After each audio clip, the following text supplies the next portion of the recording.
8వ అధ్యాయము మొదటి 4 వచనాలు చదవండి.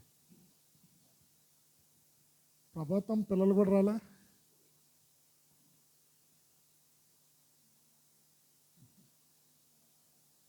చదవండి. ఆయన 7వ ముద్రను విప్పినప్పుడు పరలోకమందు ఇంచుమించు అరగంట సేపు నిశ్శబ్దముగా ఉండెను. అంతటా నేను దేవుని ఎదుట నిలుచు 7 దూతలను చూచితిని. వారికి 7 బూరలు ఇయ్యబడెను. మరియు సువర్ణ ధూపార్తి చేత పట్టుకొని ఉన్న వేరొక దూత వచ్చి బలిపీఠం ఎదుట నిలువగా, సింహాసనం ఎదుట ఉన్న సువర్ణ బలిపీఠము పైన పరిశుద్ధులందరి ప్రార్థనలతో కలుపుటకై అతనికి బహు ధూపద్రవ్యములు ఇయ్యబడెను. అప్పుడు ఆ ధూపద్రవ్యముల పొగ పరిశుద్ధుల ప్రార్థనలతో కలిసి దూత చేతిలో నుండి పైకి లేచి దేవుని సన్నిధిని చేరెను. చాలు, ప్రార్థన చేసుకో. అత్యంత ప్రేమ కృప కనికరం కలిగిన మా తండ్రి, నానా నీ మహాకృపను బట్టి 7 అధ్యాయాలు కంప్లీట్ చేయడానికి కృప చూపించు. 8వ అధ్యాయం ప్రారంభ 3 వచనాలలో దాచబడిన సత్యములను మా ముందు ఉంచండి. చాలామంది బిడ్డలు రాలేదు తండ్రి, మరి త్రోవలో ఉంటే త్వరగా తీసుకొని రండి. నాన్న, ఈ వాక్యం చెప్తున్న నన్ను నీ సిలువ చాటున మరుగుపరిచి వాక్యంలో దాచబడిన సత్యములను మా ముందు ఉంచమని యేసు నామంలో ప్రార్థించి వేడుకొనుచున్నాము తండ్రి, ఆమేన్. అమ్మ, ఇది చాలా టఫ్ మెసేజ్. అందరూ వస్తే వినింటే బాగుండేది. అమ్మ, అక్కడ సింహాసనము ఎదుట ఎంతమంది దూతలు ఉన్నారు? 7. మనకు తెలిసిన దూతలు ఎంతమంది అండి? మిఖాయేలు, గాబ్రియేలు. అంటే 7 దూతలు దేవుని సముఖమందు నిలబడే దూతలు. ఏంటి ఇందులో రాయబడలే పరిశుద్ధ గ్రంథంలో. అపోక్రఫీ అంటే కథోలిక్ గ్రంథంలో మలాకీ నుంచి 400 సంవత్సరాలు సైలెంట్ పీరియడ్ కూడా ఆ పుస్తకంలో రాయబడతాయి 7 దూతలు ఎవరు. రాసుకోండి. అది మొట్టమొదటి దూత ఊరియేలు, రెండవ దూత రఘుయేలు, మూడవ దూత రఫాయేలు, నాలుగవ దూత గాబ్రియేలు, 5వ దూత మిఖాయేలు, 6వ దూత సరీయేలు, 7వ దూత రెమీయేలు. అమ్మ, రాసుకున్నారమ్మా? ఏంటి మళ్ళీ చెప్పమంటారా? ఊరియేలు. తర్వాత ఏం చెప్పాను? రఫాయేలు, రెమూయేలు, రఫాయేలు, మిఖాయేలు గాబ్రియేలు మీకు తెలుసు. సరీయేలు, రెమూయేలు, మొత్తం 7 దూతలు. అయితే అక్కడ సువర్ణ ధూపపీఠం ఉంది. ఏంటి సువర్ణ ధూపపీఠం అంటే? ప్రార్థనకు సాదృశ్యం, ధూప వేదికకు సాదృశ్యం. ధూపం నా ప్రార్థన ధూపం వలన నేను చేతులెత్తుట సాయంకాలపు నైవేద్యం వలను నీ దృష్టికి అంగీకారములగును గాక. కీర్తన 141:2లో ఉంటుంది కదా. ఇక్కడ ఈ సువర్ణ బలిపీఠం, ఎందుకు బలిపీఠం అన్నారు అంటే చెప్తాను. ఏది ధూప వేదిక సాదృశ్యం? అమ్మ, సంఖ్యాకాండం 16వ అధ్యాయము 46 నుంచి 48 వచనాలు చదువుకుంటే అక్కడ మోషే నాయకత్వంపై, అహరోను యాజకత్వంపై తిరుగుబాటు చేస్తే తెగులు వచ్చి 14,700 మంది అప్పటికే చనిపోయారు. అయితే మోషే అహరోనుతో తెగులు పాలెంలో ప్రారంభించింది. ప్రజలు చనిపోతున్నారు. నువ్వు త్వరపడి బలిపీఠం మీద ఉన్న నిప్పులతో ధూపద్రవ్యాన్ని నింపి నువ్వు వెళ్ళి వారి కొరకు ప్రాయశ్చిత్తము చేయి అంటే, చచ్చిన వారి మధ్య బ్రతికిన వారి మధ్య ధూపం పట్టుకొని నిలబడితే తెగులు ఆగిపోయింది. ఈ ధూపం ప్రార్థనకు సాదృశ్యం, సువర్ణ బలిపీఠం. చదవండి 46 నుంచి 48 వచనాలు. అప్పుడు మోషే, నీవు ధూపార్తిని తీసుకొని బలిపీఠపు నిప్పులతో నింపి ధూపము వేసి వేగముగా సమాజము ఉంది కదా ధూపం. అక్కడ సువర్ణ బలిపీఠంలో నుంచి ధూపం వెళ్తుంది. వేగముగా సమాజమునద్దకు వెళ్ళి వారి నిమిత్తము ప్రాయశ్చిత్తము చేయుము. కోపము యెహోవా సన్నిధి నుండి బయలుదేరెను. తెగులు మొదలుపెట్టెనని అహరోనుతో చెప్పగా మోషే చెప్పినట్లు అహరోను వాటిని తీసుకొని సమాజము మధ్యకు పరుగెత్తి పోయినప్పుడు తెగులు జనులలో మొదలుపెట్టి ఉండెను. కాగా అతడు ధూపము వేసి ఆ జనుల నిమిత్తము ప్రాయశ్చిత్తము చేసెను. ప్రాయచిత్తం. ఇప్పుడు నిర్గమకాండ 30:7-8 వచనాల్లో కూడా ధూప పేటికలో నిత్యము ఉదయకాలం ధూపం వెయ్యాలి, సాయంకాలం ధూపం వెయ్యాలి. ఆ ధూపం నిత్యం మండుతూ ఉండాలి. నిర్గమకాండ 30:7-8 వచనాలు. అహరోను ప్రతిదినము ప్రొద్దున దాని మీద పరిమళ ద్రవ్యముల ధూపము వేయవలెను. అతడు ప్రదీపములను చక్కపరచునప్పుడు దాని మీద ఆ ధూపము వేయవలెను. మరియు సాయంకాలమందు అహరోను ప్రదీపములను వెలిగించినప్పుడు దాని మీద ధూపము వేయవలెను. ఇదేంటి? బలిపీఠం కాదు. బలిపీఠం ఆభరణములో ఇత్తడితో చేయబడింది. అక్కడ బలులు అర్పించేవారు. ఇది ధూప పీఠికకు సాదృశ్యం. ఇక్కడ నుంచి ధూపం వేస్తూ ఉన్నారు. అయితే ఇంచుమించు ఇప్పుడు 6 ముద్రలు ఏ అధ్యాయంలో ఉన్నాయి? విన్నారు కదా, చెప్పండి. 6 ముద్రలు ఏ అధ్యాయంలో ఉన్నాయి? 6వ అధ్యాయం. 7వ అధ్యాయం మంత్రలే లేవు. 8 స్టార్ట్ అయ్యేసరికి 7వ ముద్ర ఇప్పాడు. 7వ ముద్ర ఇప్పినప్పుడు పరలోకం అంతా నిశ్శబ్దం అయిపోయింది. ఉంది కదమ్మా? ఎందుకు నిశ్శబ్దం అయ్యింది అంటే మహాశ్రమలు ప్రారంభమవుతూ ఉన్నాయి. 2, ఎందుకు నిశ్శబ్దం అయిందంటే అంతవరకు యేసయ్య ఏం చేస్తున్నాడు? ప్రధాన యాజకుడుగా మనపక్షంగా విజ్ఞాపన చేస్తూ ఉన్నాడు. ఇప్పుడు విజ్ఞాపన ఆపివేసి ఆయన రాజ్య పరిపాలన చేయటానికి భూమి మీద రాబోతూ ఉంటుండగా కలగబోతున్న శ్రమలను చూచి 13వ వచనం చదవమ్మా. అదే 8వ అధ్యాయము తీసే కదా 13వ. ఇక్కడ అయ్యో అయ్యో అయ్యో అని ముమ్మార్లు దూత గట్టిగా అరుస్తూ వెళ్తుంది. చదవమ్మా. మరియు నేను చూడగా ఆకాశ మధ్యమున ఒక పక్షిరాజు ఎగురుచు బూరలు ఊదబోచున్న 3 దూతల బూరల శబ్దములను బట్టి భూనివాసులకు అయ్యో అయ్యో అయ్యో అని గొప్ప స్వరముతో చెప్పుట వింటిని. అయ్యో అంటే ఏంటి అర్థం? ఇప్పుడు చూడండి, సడన్గా నిన్నటి వరకు మనం చూసాం, ఈరోజు కనబడలే, వాడికి నీకు వార్త వచ్చింది చచ్చిపోయాడు ఆయన అని. మనం ఏమంటాం? అయ్యో అంటే పరలోకమే ముమ్మార్ అంటే భూమి పుట్టింది మొదలుకొని యేసు ఏమన్నాడు? ఏ మనుష్యుడు ఎప్పుడూ చూడలేని శ్రమలు వస్తాయి. యేసయ్య ఆపివేశాడు విజ్ఞాపన. ఆయన లేచాడు.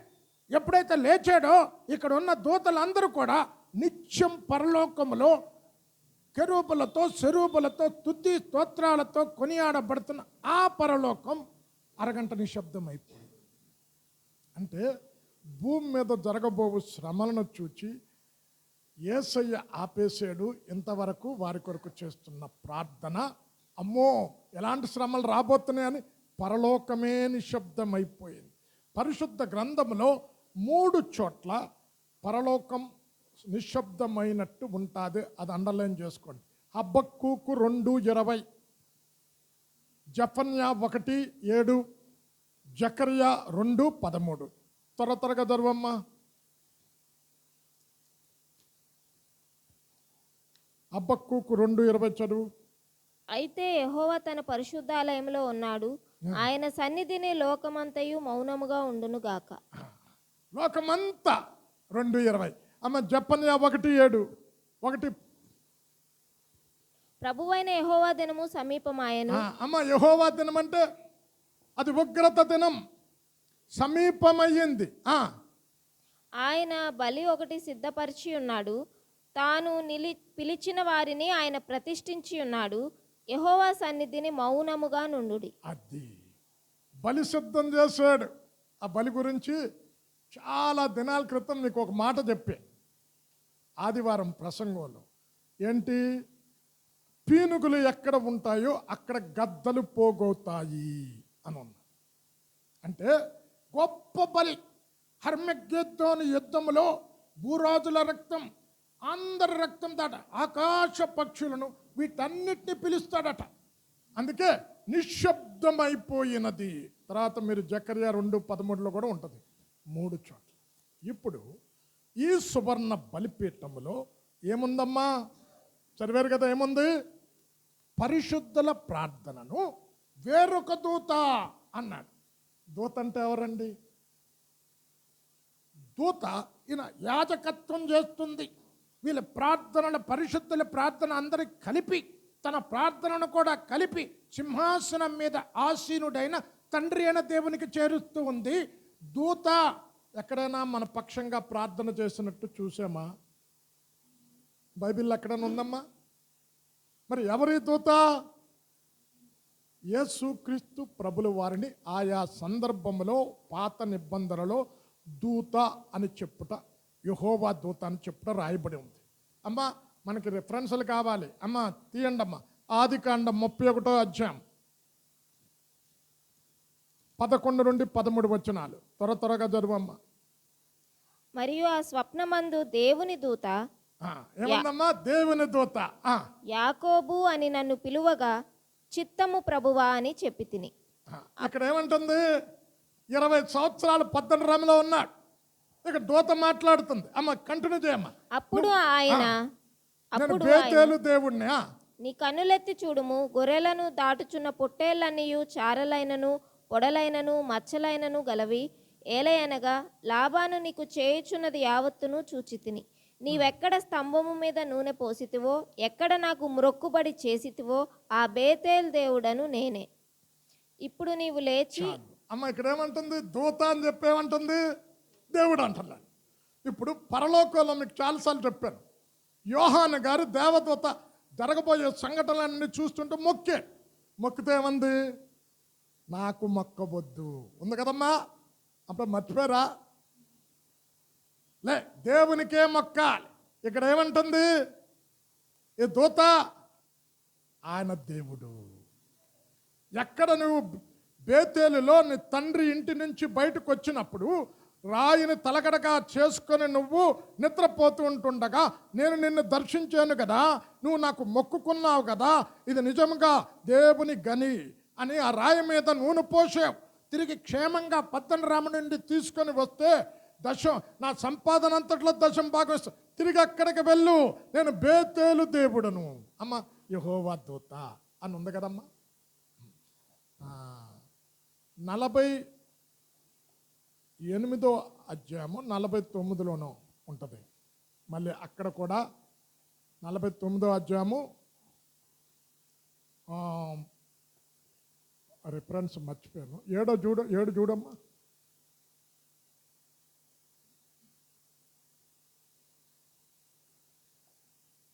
లేదా అయితే 48 చూడు. 48, 16, 17. 16 అనగా సమస్తమైన కీడులలో నుండి నన్ను తప్పించిన దూత ఈ పిల్లలను ఆశీర్వదించునుగాక. అమ్మ ఎవరు ఆశీర్వదిస్తారు చెప్పండి? దేవదూత ఆశీర్వదిస్తుందా? ఇదేమంటే సమస్త కీడు నుండి నన్ను తప్పించిన దూత అంటున్నాడు. నిర్గమకాండం 3వ అధ్యాయం 2వ వచనములో మండుచున్న పొద నుంచి దూత, యెహోవా దూత మాట్లాడుతున్నట్టు. 3:2 ఒక పొద నడిమిని అగ్నిజ్వాలలలో యెహోవా దూత అతనికి ప్రత్యక్షమాయెను. చాలు అమ్మ. యెహోవా దూత అన్న చోటల్లా ఇక చాలా ఇవ్వగలను, ఇంకా సమయం లేదు అమ్మ. పాత నిబంధనలు యెహోవా దూత అన్న చోటల్లా ఎవరు? యేసుక్రీస్తు ప్రభుల వారు. ఇక్కడ వేరొక దూత అంటే ఎవరు? యేసుక్రీస్తు ప్రభుల వారు. ఇక్కడ సువర్ణ ధూప పేటికలో, ధూప బలిపీఠంలో ఉన్న ప్రార్థనల, పరిశుద్ధుల ప్రార్థనలు అంటున్నాడు. అంటే ఏంటి అర్థమేంటి అమ్మ చెప్పాలా? ఎవరు ప్రార్థన పైకి వెళ్తుంది? పరిశుద్ధుల ప్రార్థన. అంటే పరిశుద్ధత లేకపోతే నీ ప్రార్థన బయటకు వెళ్దు. కనుక ఎవరు ప్రార్థన వెళ్తుంది? పరిశుద్ధుల ప్రార్థన పరలోకంకి వెళ్తుంది. అయితే ఆ ప్రార్థనను కలిపి, ఏంటి కలిపాడు? పరిమళ ద్రవ్యాన్ని కలిపాడు. అంటే తండ్రి అయిన దేవునికి సువాసననిచ్చే రీతిగా ఉన్నటట్టు కలిపి, ధూప బలి ద్రవ్యాన్ని కలిపి సింహాసనం మీద ఆసీనుడై ఉన్న తండ్రికి అప్పగిస్తూ ఉన్నాడు. అమ్మ, యేసయ్య ఎవరు? యాజకత్వం చేస్తూ ఉన్నాడు. అమ్మ, దేవదూత కాదక్కడ. చదవండి రోమా 8:34. తీర్పు తీర్చువాడబడు, మృతులలో నుండి తిరిగి లేచినవాడు, నిరంతరం మన పక్షంగా విజ్ఞాపన చేయుచున్నవాడే అంటది 8:34. శిక్ష విధించువాడెవడు? చనిపోయిన క్రీస్తు యేసే. అంతేకాదు మృతులలో నుండి లేచిన వాడును, దేవుని కుడిపార్శ్వమున ఉన్నవాడును, మన కొరకు విజ్ఞాపనము కూడా చేయువాడును ఆయనే. అమ్మ, ఇప్పుడు ఇక్కడ ఏం చేస్తున్నాడు? విజ్ఞాపన చేస్తున్నాడు. విజ్ఞాపన కర్త ఆయన. అంటే ఈ పరిశుద్ధుల ప్రార్థన కంటే ఈయన ఇంకా ఎక్కువ ప్రార్థన చేసేవాడు. మనం చేస్తే ఎందుకు ఇక్కడ? అమ్మ, ఇక్కడ ప్రార్థన ఏమన్నాడు? సువర్ణ బలి. ఎందుకు బలి అన్నాడు ప్రార్థనని? ప్రార్థన చెయ్యటం బలియే. ఎలాగా?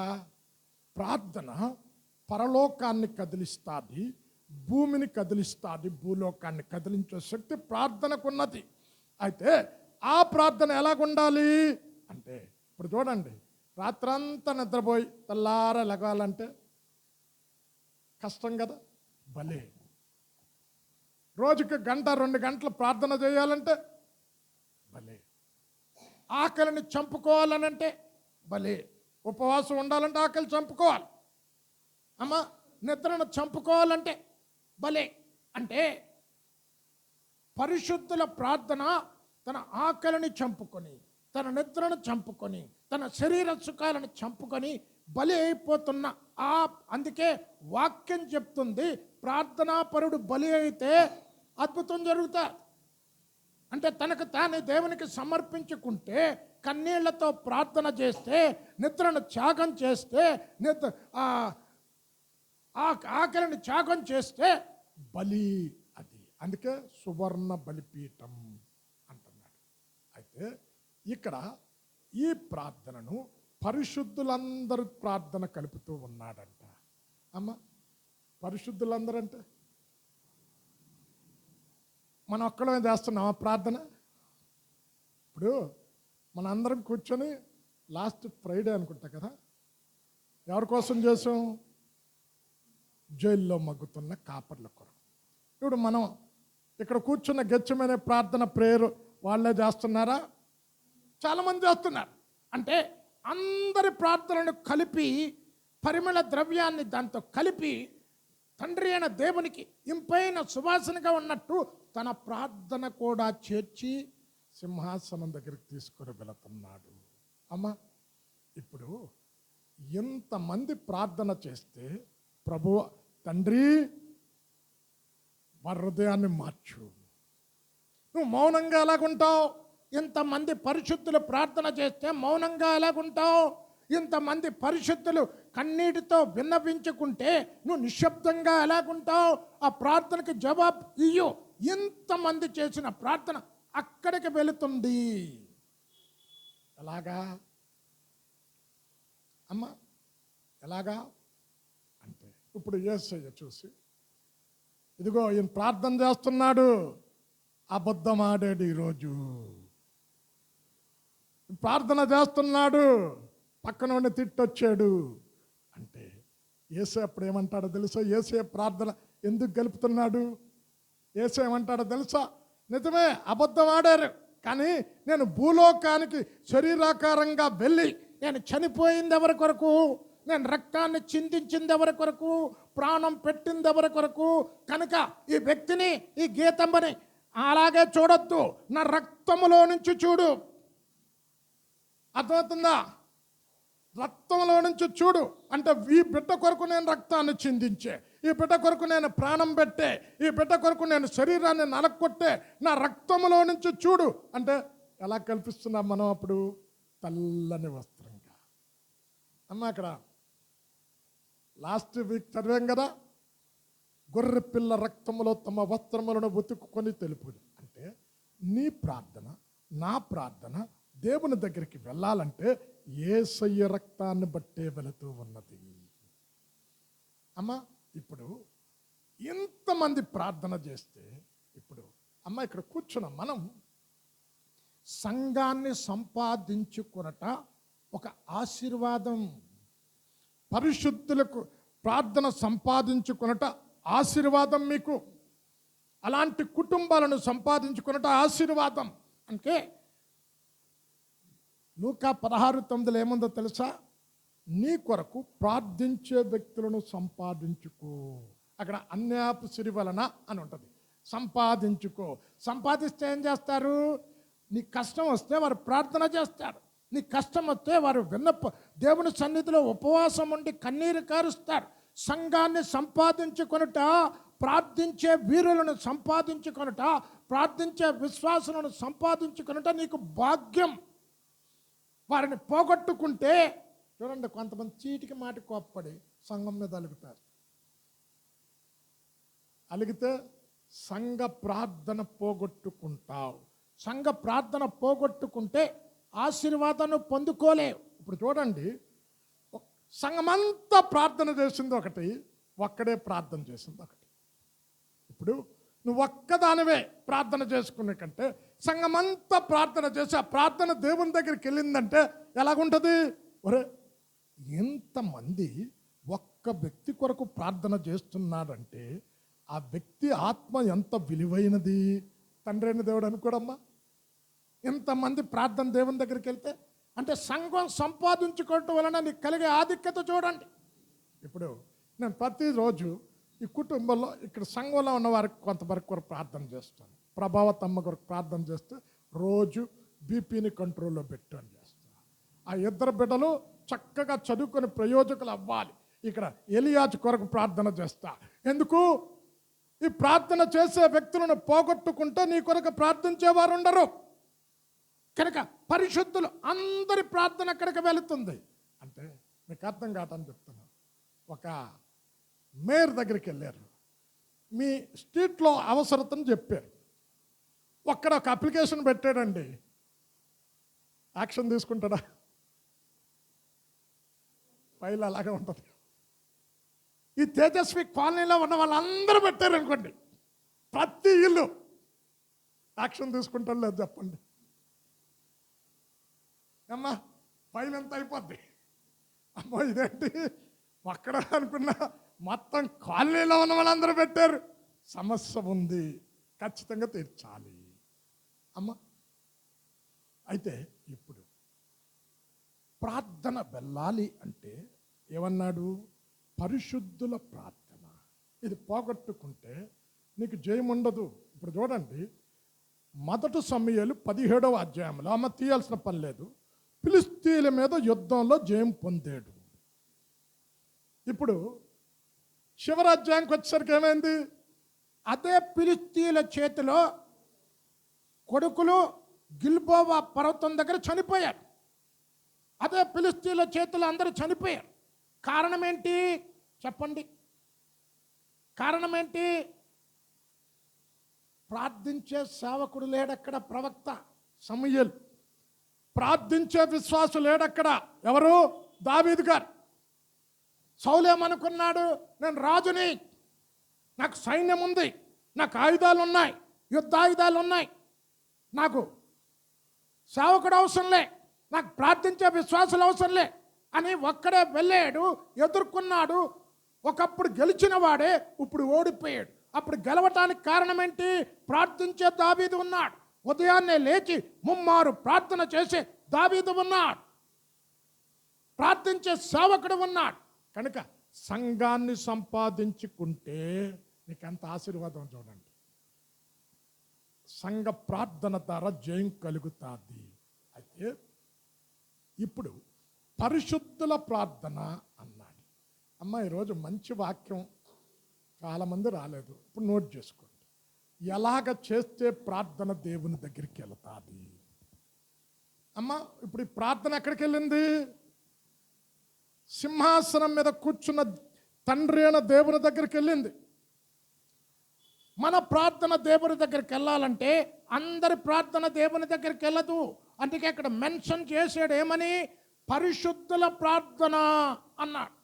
ఇప్పుడు మనం ఎలా చెయ్యాలి, 3 కార్యాలు చెప్పి ఏది ఉండకూడదని చెప్పి నేను క్లోజ్ చేస్తా.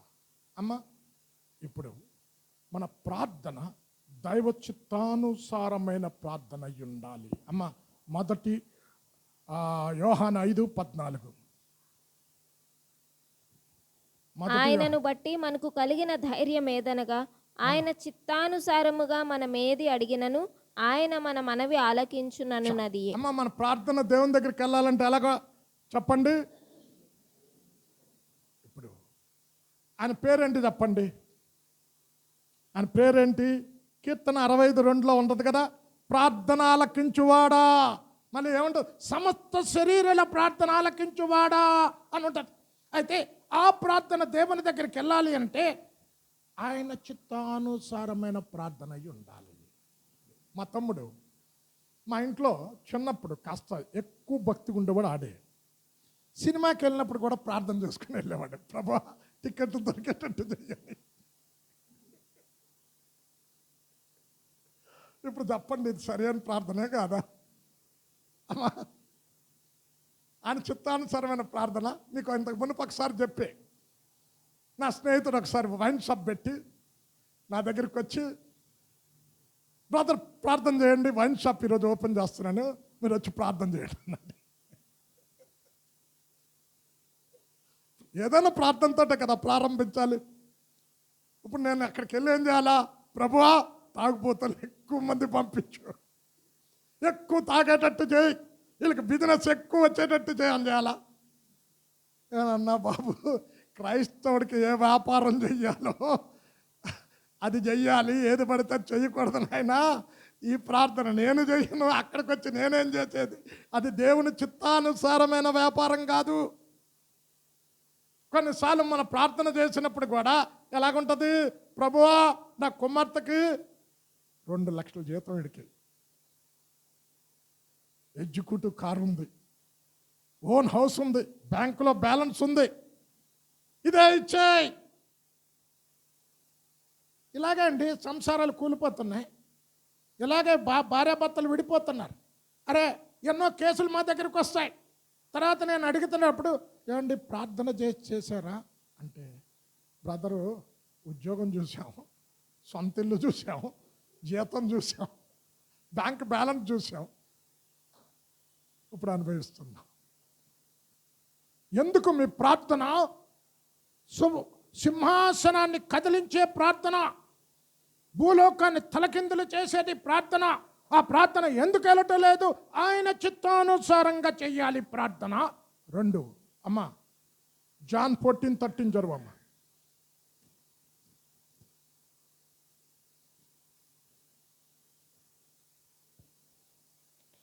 మీరు నా నామమున దేనిని అడుగుదురో తండ్రి కుమారుని యందు మహిమపరచబడుటకై దానిని చేతును. అమ్మ, మీరు ప్రార్థన ఎలా చేస్తారు చెప్పండి అమ్మ. అమ్మ, ఎలా చేస్తారు? మా ప్రభుత్వం ఎలా చేస్తారు? ప్రార్థన అంతా అయిన తర్వాత ఏమంటారు? ఏ నామంలో చేస్తారమ్మా ప్రార్థన? యేసునామంలోనే కదా. మరి యేసునామంలో ప్రార్థన చేస్తే చదవండి, యోహాను సువార్త 16వ అధ్యాయము 23-24. ఆ దినమున మీరు దేని గూర్చి నన్ను అడగరు. మీరు తండ్రిని నా పేరిట ఏమి అడిగి, ఎవరి పేరిట? యేసు పేరు.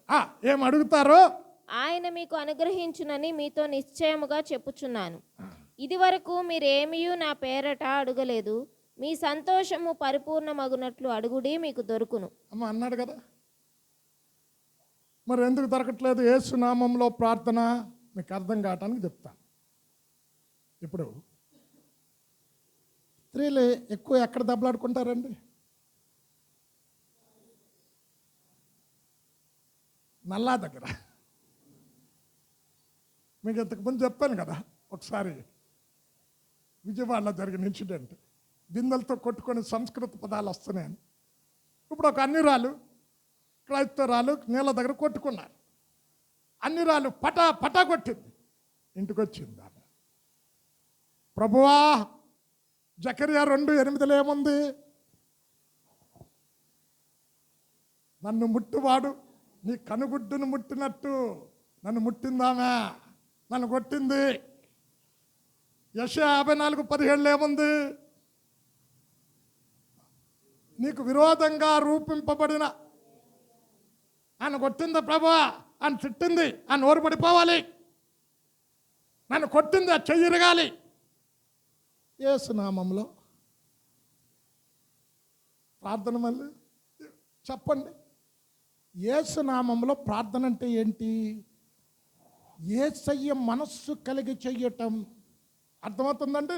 యేసయ్య స్వభావం కలిగి చెయ్యటం. ఇప్పుడు యేసయ్య స్థానంలో ఉంటే ఇప్పుడు అందరూ ఉమ్మేస్తున్నారు. ముఖమంతా కూడా కందిపోయింది. పిడిగుత్తులు గుద్దే, నువ్వు దైవ కుమారుడు అయితే దిగిరా అన్నారు. ఏం చేశాడు ప్రార్థన? క్షమించు. ఇప్పుడు యేసు నామంలో ప్రార్థన చేస్తున్నారు, కానీ పక్కనోడు నన్ను తిట్టాడు అని నోరు పడిపోవాలి. యేసు నామంలో మళ్ళీ ఆ నన్ను కొట్టాడు, ఆ చెయ్యి ఎరగొట్టు, మళ్ళా తిరిగి నా జోలికి రాకుండా దేవుని బిడ్డలను ముట్టుకుంటే ఏమవుతుందో తెలిసేటట్టు చేయి. యేసు నామములో అడుగుతున్నా. అదే ప్రార్థన. చెప్పండి, అర్థమేంటి? అక్కడ ఎంత చక్కగా చెప్పాడు. నా నామములో అంటే గెత్సేమనే వనములో నువ్వు ఎలా చేసావు ప్రార్థన, సిలువలో నువ్వు ఎలా చేసావు ప్రార్థన, ఆ ప్రార్థన నాకు నేర్పు. అమ్మా ఒకసారి లూకా 11:1 చదవండి. లూకా 11:1. ఆయన ఒక చోట ప్రార్థన చేయుచుండెను. ప్రార్థన చాలించిన తరువాత ఆయన శిష్యులలో ఒకడు, ప్రభువా, యోహాను తన శిష్యులకు నేర్పినట్టుగా మాకును ప్రార్థన చేయ నేర్పుమని ఆయనను అడిగాను. అమ్మా ఇది ఎలాగుందో చెప్పండి. మీకు జోక్గా లేదా? ఇప్పుడు నందిని కూతురు ఉంది కదా, నా ప్రార్థన నేర్పు అంటే అర్థం ఉంది. అంతే కదండి. చిన్నపిల్లలు, ఒక 4-5 సంవత్సరాల పిల్లోడు వచ్చి, మమ్మీ నాకు ప్రార్థన నేర్పు, దేవా నాకు ఎలా ప్రార్థన చేయాలో తెలియదు, నేర్పు. అర్థం ఉంది. మీరు ఎవరండి? ఎవరిల్లు? అపోస్తులు, వయస్సు మీరిన వారు, వయస్సు వచ్చిన వారు, కుటుంబాలు ఉన్న వారికి. అసలు ప్రార్థన ఎప్పుడు ప్రారంభమైందో తెలుసా నీకు? ఇప్పుడు అమ్మా, షేతు కుమారుడు ఏనోసు పుట్టినప్పుడు అక్కడ ప్రారంభమైంది. అండర్లైన్ చేసుకోండి అమ్మా దాన్ని. ప్రార్థన అనగానే ఇవన్నీ టప్ రావాలి.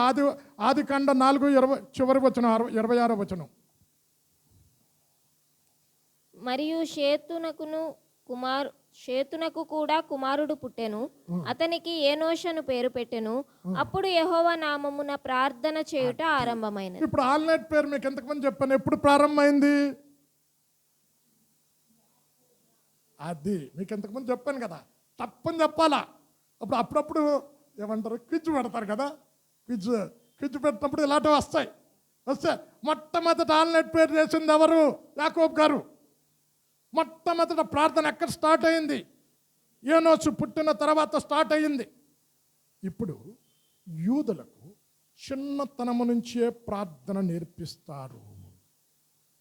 ఇప్పుడు ఎందుకు శిష్యులు వచ్చి యేసుని అడిగారు ప్రార్థన నేర్పమని? ప్రభువా, నువ్వు రాత్రంతా ఒలివ కొండల మీద కూర్చొని ప్రార్థన చేస్తున్నావు, ఉదయాన్నే నువ్వు కొండ దిగి రాగానే నీ ప్రార్థనలో శక్తి చూస్తున్నాం, నీ ప్రార్థనలో ప్రభావం చూస్తున్నాం. నువ్వు ప్రార్థించినప్పుడు రోగులు స్వస్థత పొందుతున్నారు, నువ్వు ప్రార్థించినప్పుడు అపవిత్రాత్మలు వెళ్ళిపోతున్నాయి. ఇదేంటి మేము ప్రార్థన చేస్తలేదు? చదవం మార్కు 9:27.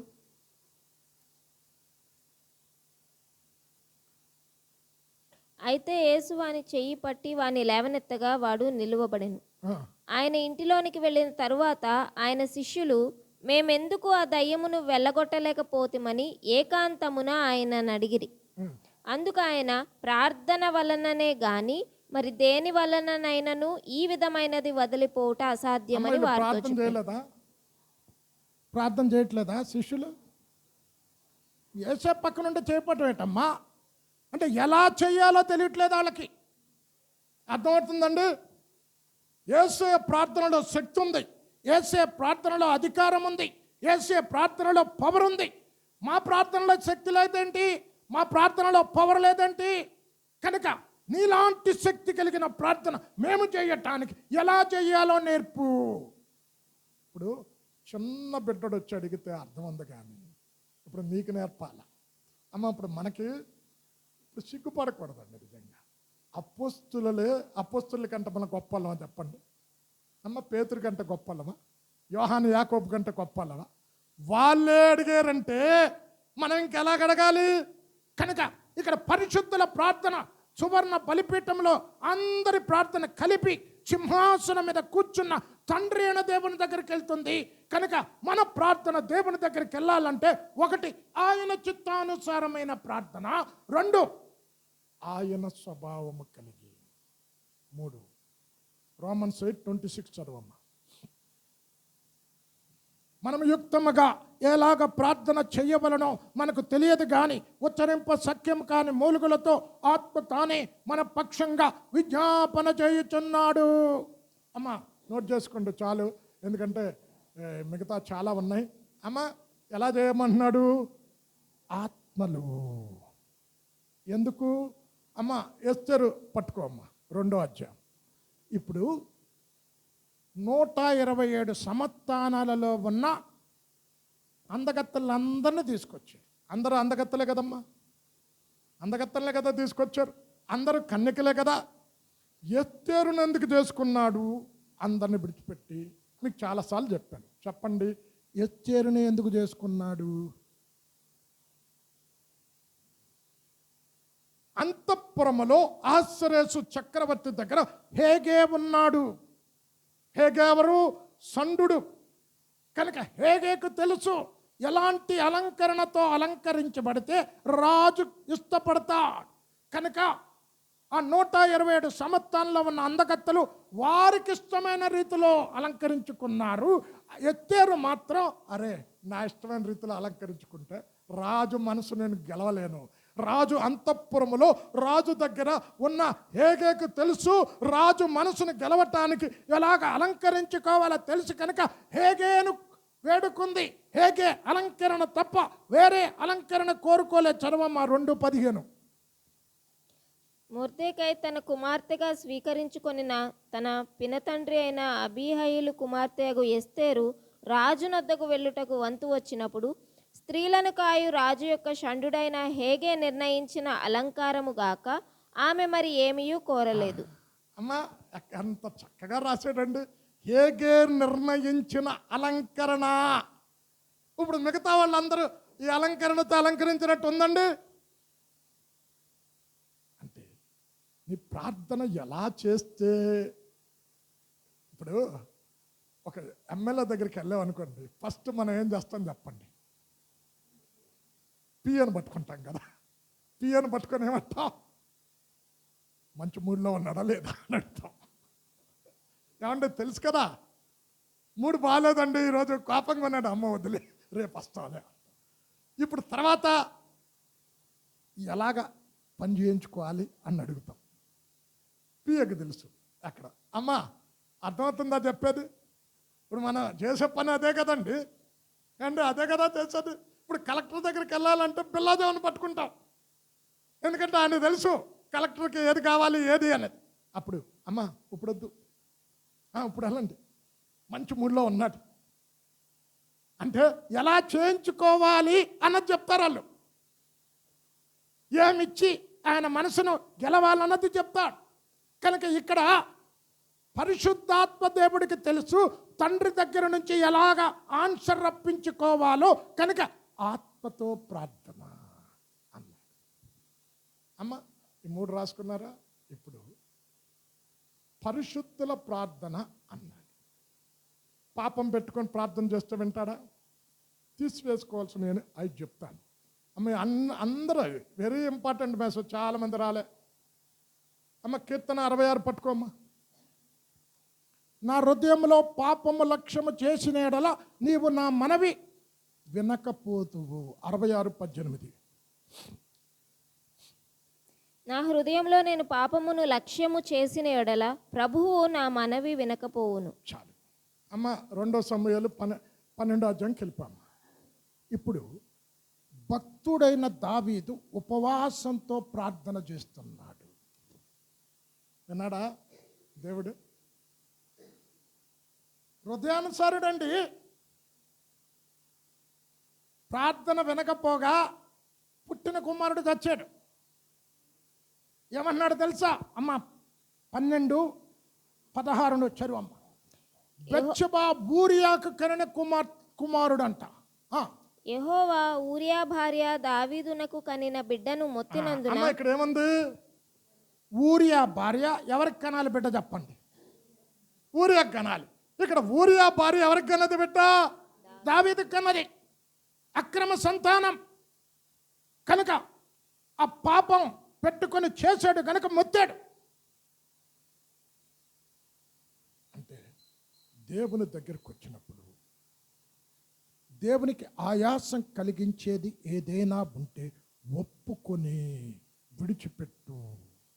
అమ్మ ప్రార్థన ఆపని చెప్తాడో దేవుడు చెప్పండి? చెప్పాడు ఒక దగ్గర. యెహోషువ 7వ అధ్యాయం పట్టుకోమ్మా. ఇక్కడ యెరికోని కూల్చారు స్తుతి స్తోత్రాలతో. హాయి పట్టణ ప్రజలు ఎదుట నిలబడలేక 36 మంది చచ్చారండి. పరిగెత్తుకొని వస్తే ఇప్పుడు యెహోషువ అంటున్నాడు, ఈ సంగతి కానానీయులకు తెలిస్తే మమ్మల్ని ఎలా చూస్తారు అని గోనె పట్ట కట్టుకొని మోకరిస్తే, నువ్వేలా ఇక్కడ మోకరించు, లే ప్రార్థన ఆపు. పాపం పెట్టుకొని ప్రార్థన చేస్తే వినడు.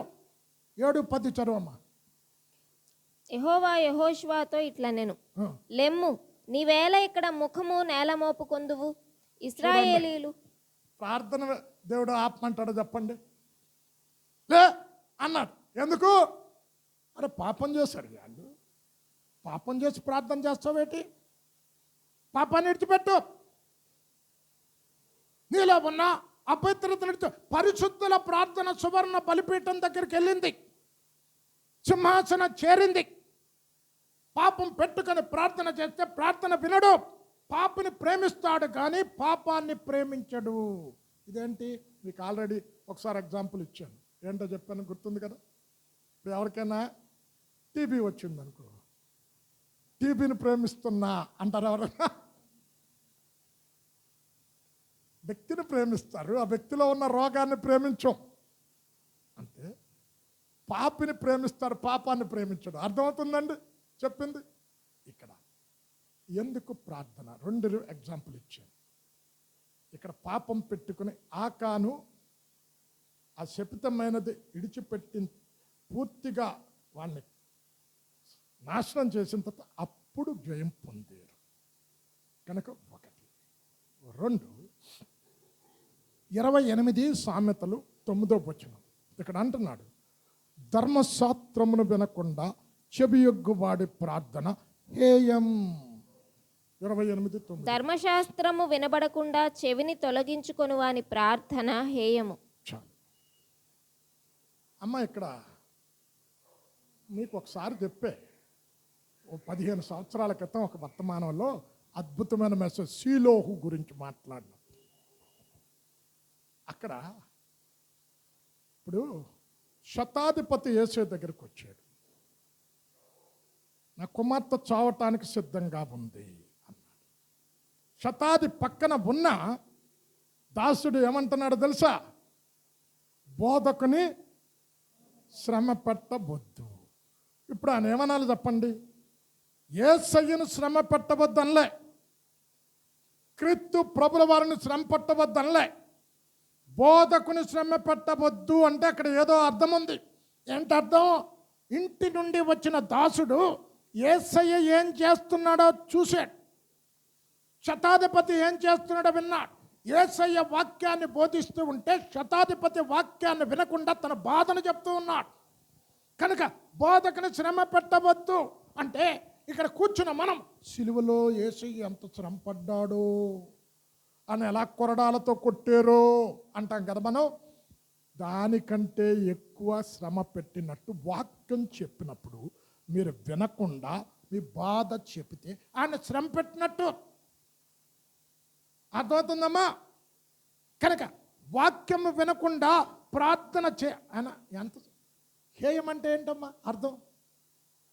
అసహ్యం అంటే తూ అని ఉమ్మేస్తాడన్నమాట. అసహ్యం అంటే వాక్యం చెప్పినప్పుడు కొంతమంది చూడండి, నేను యవనత్తుడిగా ఉన్నప్పుడు నారాయణగూడ బాప్టిస్ట్ చర్చిలో కీబోర్డు వాయించేవాళ్ళు, ప్యాడ్స్ వాయించేవాళ్ళు, లేక ఈ క్వారు వాక్యం చెప్పేటానికి అందరూ బయటికి వెళ్తారు. నేను అనుకుందేంటి వాక్యం చెప్పేటప్పుడు అందరూ బయటికి పోతున్నారు, వీళ్ళ ప్రార్థన ఎలా వింటారు చెప్పండి మీరు. అమ్మ ఇది రెండోది. మూడోది యేస్కేలు 14:3 చదవమ్మ.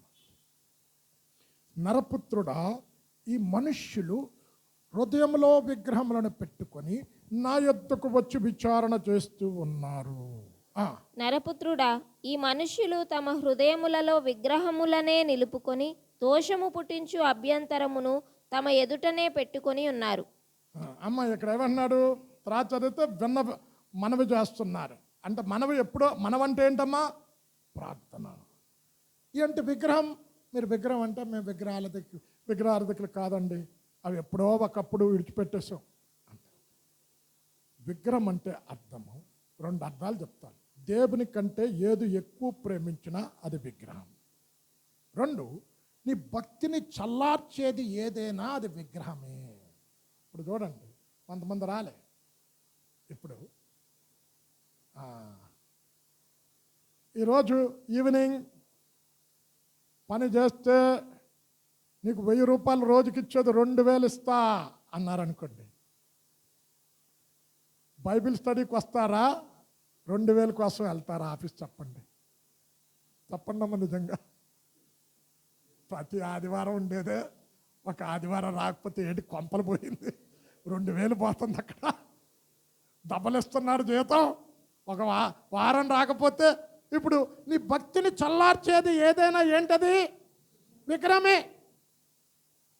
నీ ఆత్మీయతను చల్లార్చేది, దేవుని దగ్గరికి రాకుండా ఆటంకపరిచేది ఏదైనా విగ్రహమే. అది విడిచిపెట్టాలి అమ్మా. ఇప్పుడు క్రైస్తవులే 10,000 ఒక్కొక్క చర్చికి ఇచ్చి వ్యతిరేకంగా కొట్టేశారు ఆంధ్రాలో. 10,000 చర్చికి ఇచ్చారంట, కాపర్కి. చూడండి వీళ్ళెవరు ఇల్లు ఇలా ఇలాంటి వాళ్ళు ప్రార్థన దేవుడు వింటాడా? విండు. వీళ్ళకి ఏది ఇంపార్టెంటు? డబ్బు. వీరి విగ్రహం ఏది? డబ్బు. కనుక నీ భక్తి జీవితాన్ని దేవుని సన్నిధికి రాకుండా ఆటంకపరిచే కొన్ని కుటుంబాలు ఉంటాయి చూడండి. ఇంట్లో చుట్టాలు ఎవరైనా వచ్చారనుకోండి, ఆదివారం డొంబ. నా యవన ప్రాయంలో కొంతమందిని చూశాను నేను, మా ఫ్యామిలీ మెంబర్స్లోని. బాబు ఎందుకు మా అమ్మ వచ్చింది, మా నాన్న వచ్చాడు, మలక్పేటలో మేము ఉన్నటప్పుడు డొంబా చర్చి అంటే ఏంటి? ఈ భక్తి జీవితాన్ని దేవుని దగ్గర రాకుండా ఆటంకపరిచేది విగ్రహం. నేను వినను. అమ్మ ఇది ఎన్నోది? 4వది. మార్కు 11:25. ఇక్కడ ఏమన్నాడు? మీరు నిలబడి ప్రార్థన చేసినప్పుడు క్షమించి ప్రార్థన చెయ్యండి. 11:25. మీకు ఒకని మీద విరోధం ఏమైనా కలిగి ఉన్న ఎడల మీరు నిలువబడి ప్రార్థన చేయునప్పుడు ఎల్లను వాని క్షమించుడి, అప్పుడు పరలోకమందున్న మీ తండ్రియు మీ పాపములు క్షమించును. కొంతమంది చూడండి, మీరు ఏమైనా చెప్పండి, నేను క్షమించలేనండి. అమ్మ పరలోక ప్రార్థనలో ఏముంది చెప్పండి? ఏముంది? మేము కూడా ఇతరుల అపరాధం, మరి ఎందుకు చేస్తున్నాం? ప్రార్థనలో కూడా అబద్ధాలే అండి. మన పాడే పాటలో అబద్ధమే, ప్రార్థనలో కూడా అబద్ధమే. క్షమించి మరి పరలోక రోజు చేస్తాం. ఇక్కడ అంటున్నాడు, క్షమించే మనసు లేకుండా నువ్వు ప్రార్థన చేస్తే నీ ప్రార్థన దేవుడు వినడు. గడప దాటి బయటికి వెళ్ళదు. నీ ప్రార్థన గడప దాటి కూడా వెళ్ళదు. ఇక్కడ పరిశుద్ధుల ప్రార్థన, అందరి ప్రార్థన సింహాసనాన్ని కదిలిస్తూ ఉన్నది, పరలోకపు తండ్రి దగ్గరికి చేరింది. అంటే ఈ లక్షణాలు ఉంటే చాలా. ఇంకోటి అమ్మ,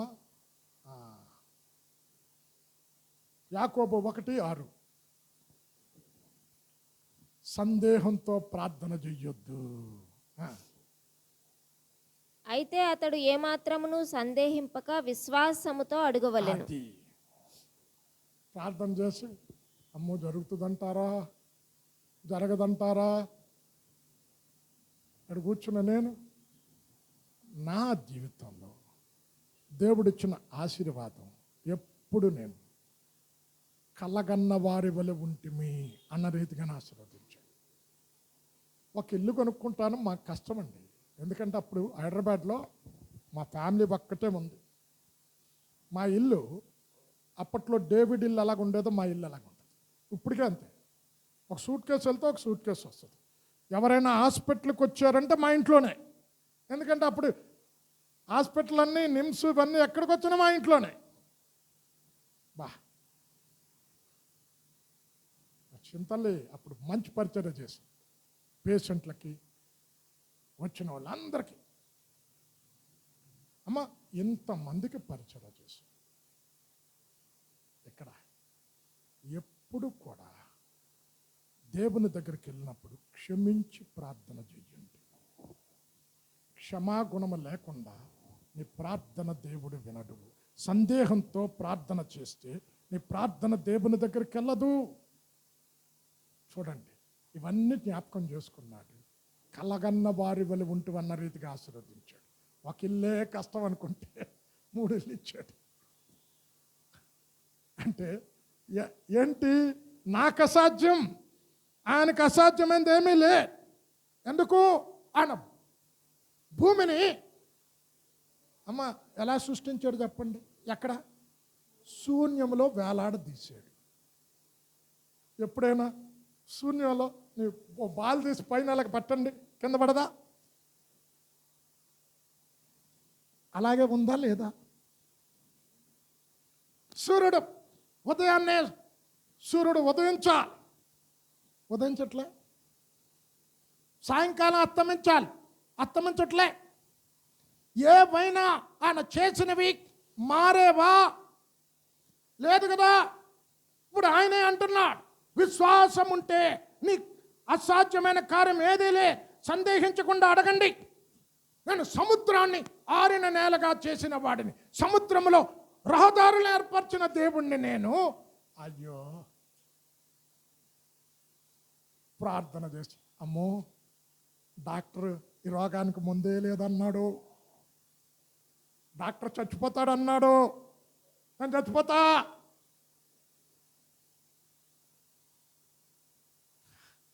అమ్మ దేవుడు ఏమన్నాడు చెప్పండి? బ్రతకటానికి దేవుడిని నేర్పరచుకున్నాడు, చావటానికి కాదు. ఏదైనా తోటలో మొట్టమొదట చావు అన్న మాట సాతాను వారి నోటిగుండానే రప్పించిందండి. వారి నోటిగుండలే. దేవుని బిడ్డలు సందేహం ఉండకూడదు. అరే ఈ వ్యాధి పూర్తిగా మురిగిపోయినా దేవుడు స్వస్థపరుస్తాడు. లేకపోతే అదిగో అక్కడ శ్రేష్టమైన లోకంలో ఉంటాం. అటు ఇటు ఊగిసలాడకూడదు. ఇక్కడ ఈ ప్రార్థన, అందరి ప్రార్థన పరలోకం చేరింది. అమ్మ 5 చెప్పండి, ఉండకూడదు చెప్పండి. 1 ఏంటి? పాపం ఉండకూడదు. పాప చిన్నపిల్ల బాధ ఎత్తుంది. 2 వాక్యం వినకుండా చేస్తే విందు. 3 విగ్రహం. భక్తిని చల్లార్చేది విగ్రహం, అది ఉండకూడదు. 4, క్షమించే మనసు లేకుండా. యేసే క్షమించి ప్రార్థన చేశాడు గెత్సేమనే వనంలో, సిలువలో.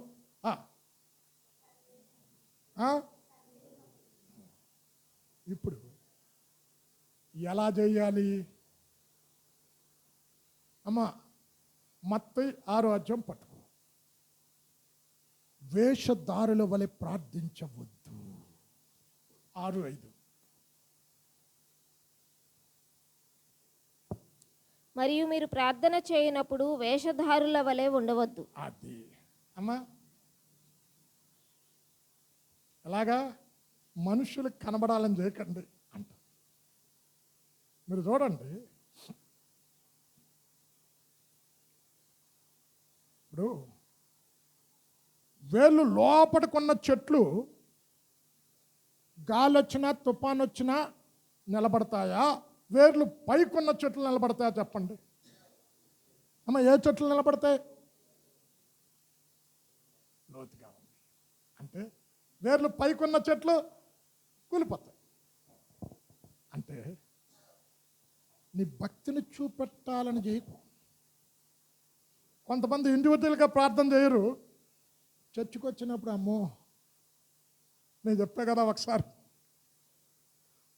ఎఫ్ఎంపీబీలో మా పెద్దన్నయ్య ఉన్నప్పుడు జేమ్స్ ఆనంద్ కుమార్, చాలా పెద్ద గ్రూప్ వచ్చింది అక్కడికి. నేను పరలోకం గురించి మాట్లాడుతున్నా, వెరీ టఫ్ సబ్జెక్ట్. నా వాక్యానికి ముందు ఆయన ప్రార్థన చేయమని ఇచ్చాడు. సత్యకుమార్ అని పేరు. నిజంగా చెప్తున్నా, బైబిల్ పట్టుకొని ఆయన ఉపయోగించిన పదాలు ఇంతవరకు నేను కూడా ఉపయోగించాను. అంత చక్కటి ప్రార్థన. ఇప్పుడు ప్రార్థన వాక్యానికి ముందు చేయమన్నారు. ఎంతసేపు చేస్తారమ్మా? 3 నిమిషాలు, మ్యాక్సిమం 5. నా టైం అంతా తినేసాడు. 20-25 నిమిషాలు చేశాడు. చేసిన నేను ఎందుకు ఆనందించానంటే, బా ఏం పదాలు ఉపయోగించాడు యేసయ్య పేరు మీద. నా జీవితంలో మొట్టమొదటిసారి ఇలాంటి పదాలు ఉపయోగించి ప్రార్థన చేయవచ్చు. ఇంటికి వెళ్ళిపోతున్నా నేను, అన్నయ్య బా టైం ఎక్కువ తీసుకున్నా ఆయన యేసయ్యను పొగుడుతూ చేసిన పదాలు ఇంతవరకు నేను వెళ్ళలేదన్నట్టు. ఒరే బాబు, అది పెద్ద పొలిటీషియన్ రా అన్నాడు.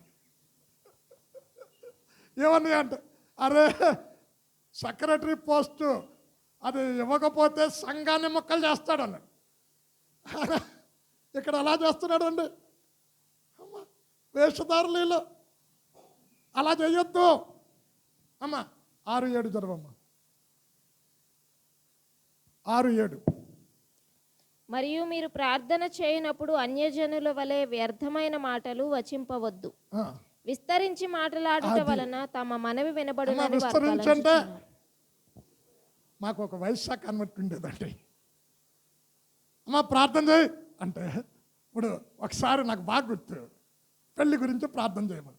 ప్రభువా, వచ్చిన వాళ్ళంతా రుచికరమైన ఆహారం తయారు చేసేటట్టు, కుక్కు సరైన మసాలా వేసేటట్టు, కొత్తిమీర వేసేటట్టు ఇవన్నీ చేసిందండి ఆమె. మసాలా బాగుండాలట, రుచికరంగా ఉండాలంట. వచ్చిన వాళ్ళు ఓరు బాబు అంతసేపు ప్రార్థన చేసిందండి. కొంతమంది విస్తరించి ప్రార్థన చేస్తే వింటారు. అమ్మ, 1 రాజులు 18వ అధ్యాయం పట్టుకో అమ్మ. ఇక్కడ ఉదయం 6 గంటల నుంచి అస్తమయం వరకు విస్తరించి ప్రార్థన చేశారు. ఎవరో తెలుసండి?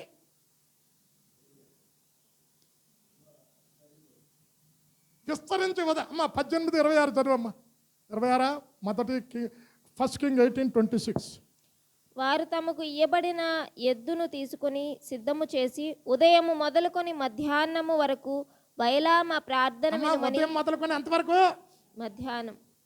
ఇంకా 28కి వెళ్ళమ్మా. వారు మరీ గట్టిగా కేకలు వేయచ్చు, రక్తము కారు మట్టుకు తమ మర్యాద చొప్పున కత్తులతోనూ శస్త్రములతోనూ తమ దేహములను కోసుకొనుచూ ఉండిరి. ఈ ప్రకారం మధ్యాహ్నమైన తరువాత అస్తమయ నైవేద్యము అర్పించు సమయము వరకు. అస్తమయం వరకు అబ్బో, ఎంత విస్తరించి చేశారండి. ఇప్పుడు ఏలియా చేశాడండి ప్రార్థన. అమ్మ, ఏలియా ఎంతసేపు చేశాడో తెలుసా? ఒక నిమిషం కూడా లేదు. అమ్మ ధర్మమ్మది 36 అనుకుంటా. అబ్రహాము ఇస్సాకు యాకోబు దేవా. అస్తమయ నైవేద్యం అర్పించు సమయమున ప్రవక్తయగు ఏలియా దగ్గరకు వచ్చి ఇలాగూ ప్రార్థన చేసెను. యెహోవా, అబ్రహాము, ఇస్సాకు, ఇశ్రాయేలీయుల దేవా, ఇశ్రాయేలీయుల మధ్య నీవు దేవుడివై ఉన్నావనియు నేను నీ సేవకుడనై ఉన్నాననియు ఈ కార్యములన్నీయు నీ సెలవు చేత చేసి తిననియు ఈ దినమున కనుపరచుము. అమ్మ ఎంతసేపు ఉంటుంది ప్రార్థన చెప్పండి. అమ్మ ఎంత నిమిషం కూడా లేదండి, వచ్చింది అగ్గి. వీళ్ళు ఎలా చేశారు? విస్తరించి. ఇప్పుడు కొంతమందికి ఎప్పుడు ఏం చేయాలో తెలియదు. ఇప్పుడు ట్రైన్ టైం అయిపోతుందో వెళ్తున్నాడు, ట్రైన్ ఇప్పుడు ట్రావెలింగ్ వెళ్తున్నప్పుడు ప్రార్థన చేస్తాం కదా. ఎవరికో ప్రార్థన ఇచ్చారట, ప్రభువా ఆటో వెంటనే దొరకాలి, ఎదురు ఆటోలు ఏమీ రాకుండా కాపాడు, క్షేమకరమైన ప్రయాణమే, అక్కడి నుంచి క్షేమంగా స్టేషన్కి చేర్చు, స్టేషన్ నుంచి బ్రిడ్జ్ ఎక్కినప్పుడు జాగ్రత్తగా ఎక్కేటట్టు ఇడిగా బయటకు పోయాడు. అక్కడ ట్రైన్ పోద్దా తల్లి. కొంతమందికి ఎప్పుడు నేను చాలా దినాల క్రితం యవనస్తుడిగా ఉన్నప్పుడు యేసన్న గారు ఇలాంటి జోకులు భలే చెప్పేవారు. ఒక ఆమెకి సాక్ష్యం చెప్పని చెప్తే అట, యేసుక్రీస్తుని అంగీకరించుతా నా గేదెలు చచ్చిపోయాను చెప్పిందట.